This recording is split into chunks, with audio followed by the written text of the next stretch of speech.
coming up. I've seen the Power Ranger movie. You've asked me to talk about it, so it's morphin' time in this episode of DIS POP.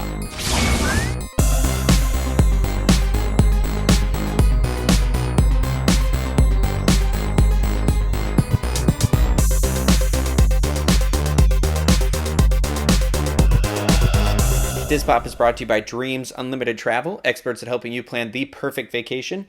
Visit them on the web at dreamsunlimitedtravel.com. Well, hello everybody. I am your host, Ryno Clavin. Welcome to my movie loft. I thought I'd film it in a different direction today for those of you watching so you can see how crazy I am with all the Power Ranger stuff on the shelf back here. And yes, that is a wearable helmet, but I thought you wouldn't be able to hear me very well if I wore it. So I'm here. I was originally going to not do the Power Ranger movie review. I was just going to say my thoughts on Twitter, Facebook, whatever. But a lot of you asked for it. So this is on you. I'm always happy to talk about it, so I figured I'd just do a really quick review. This is coming out a couple days after the movie. I have a friend, my best friend actually, one Miss Kimbell. She's a little sick. So I went out and I visited her in Milwaukee over the weekend. Wonderful city if you haven't been there. Wonderful place to eat. Lots of really cool bars there. But she was feeling well enough. One of the days we were able to go see it in the movie theater. I actually saw it twice because I saw it with her boyfriend the night before. So they both loved it. I'll bring up their perspective in a little bit. But yeah, it was a lot of fun. Really good. Always great to see Kim. And we, of course, did the Build-A-Bear Power Ranger experience, if you can see him lurking over there behind me here. But enough of that. Let's talk about the film. So what I was going to do for this episode is just talk about my general thoughts and feelings first, and then get into a little more specifics on the second half of it. So if you're watching right now, non-spoilery territory, but I might talk some spoiler plot points later on, so I'll be sure to warn you about that. So first up, I just have to say I actually did love this movie. I thought it was really, really good. It's not a perfect movie, but it's oddly, like, it's very entertaining, and it's actually really good. The any issue I have with the movie is very minor. For me as a Power Ranger fan, I'd give it honestly like a 9.5 out of 10. As a regular average moviegoer, I'd give it a really strong 8.5. Somewhere in that range. I feel like 7.5 feels a little too low, but it's a really good start to what I hope is a many film franchise.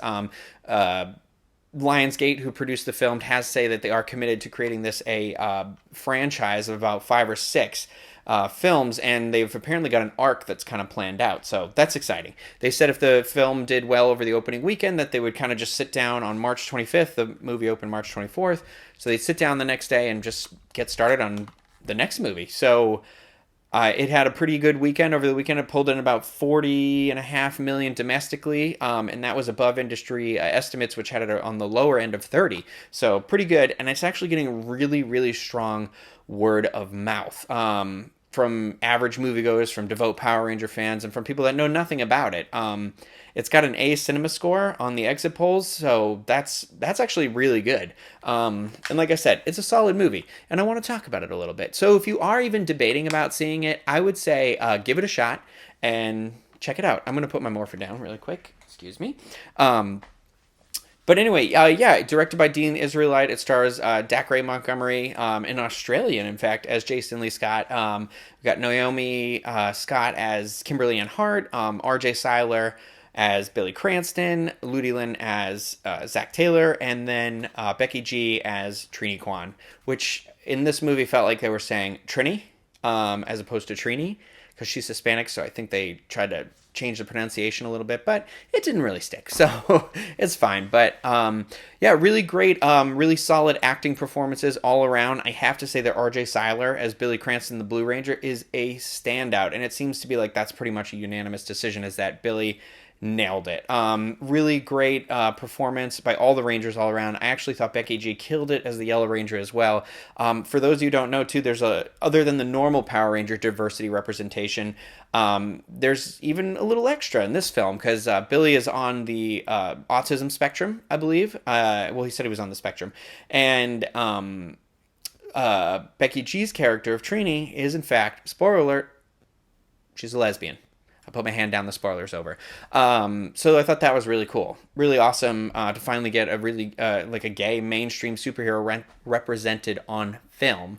Um, and yeah, there was obviously there's a lot of tweaks to the story here and there, but what's great is the first night I saw it with Kim's boyfriend Mike, and he is a few years older than me. He's about 39, and he was a little older. He was in high school by the time the Power Rangers came out. I was right in the age group where it was aimed for, 7 or 8 years old, and I know the Power Rangers inside and out. He only knows, like, he'd be able to pick them off a shelf. He might be able to be like, oh yeah, I recognize that as a Power Ranger, but he doesn't know anything about their story, anything like that. So we went opening night, and at the end of the film, I kind of turned to him, and he looked at me, and he just went, without me asking, he was like, I actually really enjoyed this film. He said that was very entertaining, very enjoyable. He had no idea that it was Elizabeth Banks playing Rita Repulsa, Bryan Cranston as Zordon, and then you got the amazing Bill Hader as Alpha 5. Phenomenal job as Alpha 5. Actually, all three of them were great as their characters.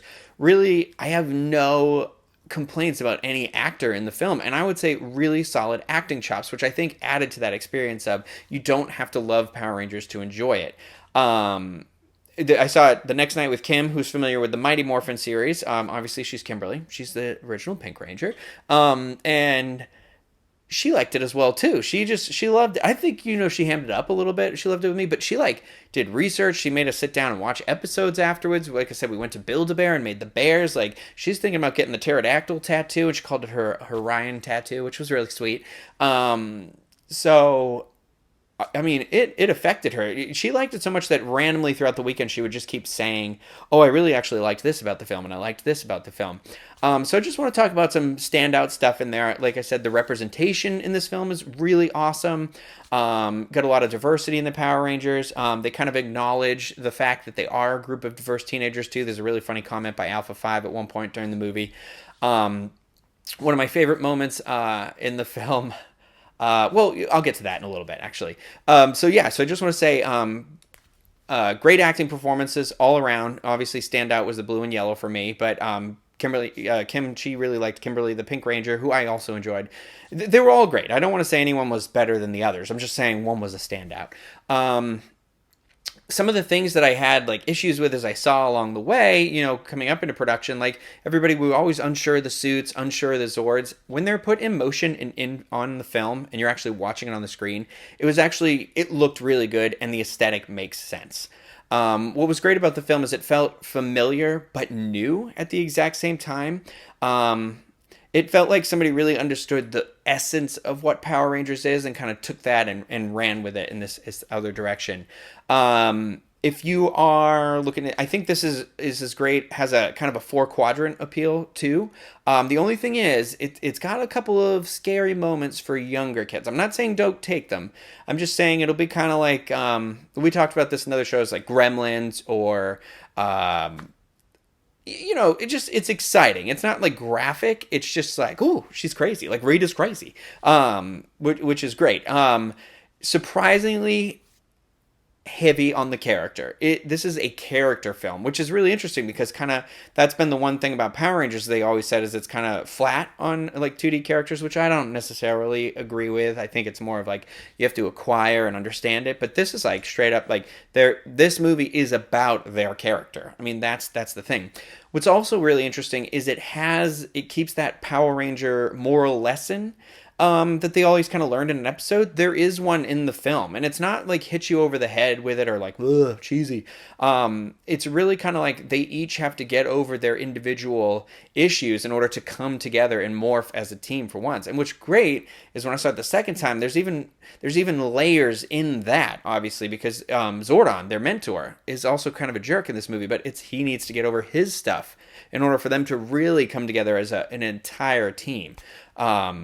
There's some the stuff they deal with, the teens in this movie, is actual teen problems. I mean, there's cyberbullying. I mean, Billy's the outcast because of his his genius and condition, and he's kind of I don't know, he's a great character. He's really funny.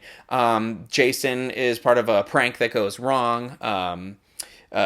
Trini is just kind of the new girl in school, kind of the rebel, and then Zach just basically never shows up for class ever, so he gets attention on that. So it's very Breakfast Club in 2017. And there's actually a really cool meme I saw online where it put the two together, and you could even represent like which one of these characters is influenced by this character, which I have no issue with. I love the Breakfast Club. I mean, it's one of my favorite, if not my favorite, John Hughes film. So I actually portrayed Andrew in an off Broadway production of The Breakfast Club. It was at Community Theater in Plymouth, Massachusetts. But anyway, my greatest acting performance to date. But yeah, so all the kids are really good. Elizabeth Banks, she nailed it as Rita. In fact, like I said, Mike turned to me at the end of the movie and he was like, I did not know that was Elizabeth Banks. I thought she was great playing kind of this unhinged character. And if anything, I feel like they didn't utilize her enough. Which when I kind of think about it later on, I'm like happy they didn't. Like, yeah, I'm greedy and I want more of this amazing character, but I can see them exploring this relationship between Rita and Zordon more so in the next films later on. Bryan Cranston as Zordon actually he was really good. It was really interesting. You could tell he enjoyed being this role too. And then Bill Hader as Alpha 5 is just like he nailed it. He was a great Alpha. Really good job of kind of bringing that like silliness, but not over the top silliness to it. This movie had a lot of jokes in it too, a lot of good humor. It walked that line of just the right amount of campiness, but also took itself seriously. And like I said, since Elizabeth Banks was so good as Rita, I mean, she delivers lines that I don't think any other actress could deliver, because Krispy Kreme is a plot point in this. And I know that sounds weird, but it is like a laughable moment in the movie at the same time too, because it's essentially like she's looking for something and it involves a Krispy Kreme, and it's not a donut. I mean, it's something buried beneath the ground, but there is a line where she's like, Krispy Kreme, this must be important as all source of life is buried underneath of it. And you're like, oh my God. I don't think anybody but Elizabeth Banks could deliver that line. Like, the theater laughed both times I saw it in like a good way. You know what I mean? It's obviously like, oh, that's funny. I think you got to have a good sense of humor to enjoy it, but I also don't think it didn't make fun of itself. It also took itself very seriously. And one of the things I also really enjoyed about this film is that the Rangers really had to earn being Power Rangers. It's not set up in the way like it was in the show, where it's like, give me 5 teenagers with attitude and they teleport them and they're like, okay, you're Power Rangers now, and morph and go fight the putties and then fight the monster. It does essentially follow that plot, but it's really like, they get these powers, but they have to like earn being Power Rangers. So I will say, don't go in expecting like morphed, unmorphed action. It is that the action is really kept to the tail end of the movie, but when you get there, you enjoy it. It's really good. It's actually really well done. If you're a fan of the Zords on the show in general, or like, you know, giant robot movies, like giant robots and monsters, this will really appeal to you. I really feel like the Zords had their time to shine, that they never essentially got in the original show. They fought once or twice separately, but they really just kind of right away got into the Megazord. So that was really cool. I really enjoyed that. I mean, I love these suits now, seeing them in motion. Oh my gosh, just so much. So I'm going to start tiptoeing into a little bit of spoiler territory. So if that's all you want to know, whether it was good enough to see or not, I would say go. Like I said, the average moviegoer, I'd give it higher than a 7.5. I'd say it's around an 8.5. Like, very enjoyable. Like I said, feels unique. It's not necessarily like treading into amazing, grounds that we've never seen before, but it really was about the characters, and I think that touched me a lot. So, what was also really surprising, actually, is the majority of the theater, both times I went, was adults. There was a couple of kids in there, but I was surprised at how many adults went to this and were interested in this, and I thought that was really cool. And people were cheering both times I saw this movie, laughing, cheering, like, I even got, and I've spoke several people, my friend, up in Massachusetts even text me. He's like, oh, I saw Power Rangers, and he was like, I got a little misty-eyed at one point, and I'm like, oh yeah, I did too. I mean, there's the nostalgia factor, but then there's a moment in this movie where you're like, oh my gosh, I'm getting choked up. Like, I had 2 moments in that specifically that I'll talk about a little later. But so if you're even thinking about going to see it, go see it. I promise you, It's going to be good. For those of you who are on the fence, you probably have your expectations set really low. So I'm going to tell you, you really can't do anything but exceed them. So I'm going to step a little bit into plot, spoiler territory. I'm not going to give away any major spoilers, just a little bit, because I want to talk about a little bit more of things I liked and just a little bit of the moments. Nothing was bad. There was just really just one moment for me that I was like, but it lasted for literally 10 seconds. So this film opens in an aspect of the show that we never really got to see, which is the battle on Earth, and it's Zordon versus Rita. And you may or may not have guessed when you watch the film about Rita's backstory, but hint, hint, it's in her costume. So really, really kind of cool. So it shows really how Zordon kind of ended up, without explicitly spelling it out. I mean, Alpha says it, but it shows Zordon in battle. So you get to see Bryan Cranston actually acting, in this film, in his body. And he's playing Zordon of Eltar, and he's got these cool alien tattoos. I was actually really impressed with the opening of the film, and it kind of shows how he scattered the coins. Well, not scattered them, but he protected them. And essentially then we fast forward, Jason the Scot, he's doing a little bit of a practical joke. A lot of interesting camera work in this, which I'm very appreciative of. I really like when people like J.J. Abrams or Rian Johnson or I don't know. Christopher Nolan, they do a lot of really interesting camera angles. They get a little experimental, and I feel like directors do that sometimes, not always, but when they really kind of have had time with the material. So that's what it felt like. It felt like this wasn't just rushed through production. It felt like they took their time, they plotted out stuff. So there's the opening when Jason's running from the cops on his truck he's driving. The camera just kind of keeps doing this circle, so it's the cops following him, and then it's back to Jason in the truck, and then it's back to the thing, and it just keeps doing this all the way through until there's a car accident. And I thought that was really cool. You can see in the original trailer there's some cool camera shots as well, so a lot of really fun moments. There's a scene where they're swimming in the water that I thought was really well shot, and yeah, and the action was pretty well handled overall. There is one moment where they're at the quarry and they're all running to get away, and they're jumping into Billy's van, and Zach kind of jumps onto the roof. We don't see it from an exterior shot, which is fine. We see it from an interior, but I was kind of like, But I guess it works better because we never see the exterior of that. But that's the only moment in the movie where I was like, you're getting into the weird implausibility area. But then immediately after that, there was a really interesting, flipped it on its head, where you're like, they're going to get away and be okay moment, that I thought was pretty awesome. That's really the only, and it's not even a complaint. That's just such a minor thing to even bring up. I probably shouldn't have even brought that up. But my only other thing is, I wish, and this is just me being greedy, there was more hand-to-hand combat with the Rangers in suits. There is a really cool confrontation between Rita and the unmorphed Rangers. I really enjoyed, and I almost wish that went longer because she's so, oh my gosh, she's so awesome in the scene. But it just kind of they morph, and then they fight some putties, and then they immediately get in the Zords. And I was like, oh man, I wanted some more of that, and I wanted them to play with the camera angles a little bit more. And that they did a little bit. Don't get me wrong. The design of the putties I thought was really cool.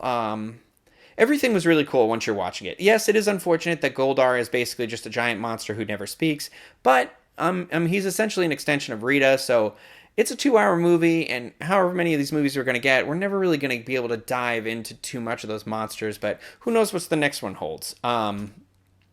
So, yeah, that's my only complaint, but that's me just being selfish as a Power Ranger fan. But when I went back and watched it, I was like, no, it's actually better this way. It works better for the story that they don't morph until the end, because then it kind of would have counteracted what they were going for earlier on. So I actually, when I saw it the second time, I was like, no, it makes sense. There's a lot more of the story that comes full circle in that aspect.